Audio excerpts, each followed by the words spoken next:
Hello! Magluluto po tayo ngayon ng buttered shrimp. Ayan, unahin po natin itong gawin, ang paglilinis po sa hipon. Tanggalan lamang po ng mga sungot at mga galamay o paa nito. Ayan, para malinis bago natin hugasan. Ay ating linisan po muna natin ang ating hipon. Ayan, tanggalan po natin ang dumi sa likod ng ating hipon.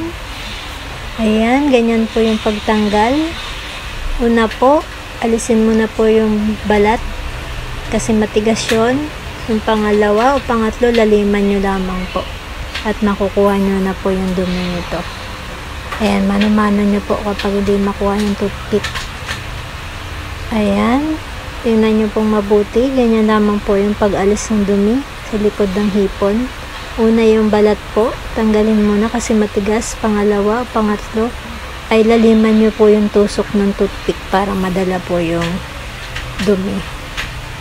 Pag malalim po yung tusok do sa laman, matatanggal po natin. Ayan, ganyan po. At kapag nalinisan at nahugasan na po ang ating hipon, magme-melt na po tayo ng butter. Ayan, magpainit muna po ng konting mantika para hindi masunog ang ating butter. At kapag melt na po ang ating butter, igisa na po ang ating bawang. Medyo golden brown lamang po ang ating bawang.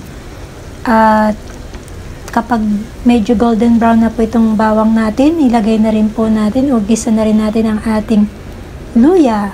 Ayan, kapag lumabas na po ang aroma nito at medyo golden brown na po, ayan, pwede na po ito. Sauce pa lang ay ulam na. Ayan, napakabango. At kapag gisado na po ang ating bawang at sibuyas, igisa naman na po natin ang ating sugpo. Charot, hipon lamang po pala. Wala akong mabiling malaking hipon sa amin. Ayan, medyo gisa lamang po. Balik-balik na rin para magpantay ang kulay nito. Ayan, napakabango na po niyan. Lumabas na po ang aroma ng ating bawang at luya.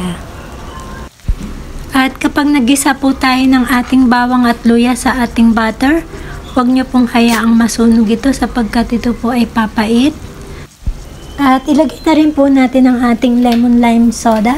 Kahit ano pong soda, mapa Sprite o 7 Up man yan, ay napakasarap po nito.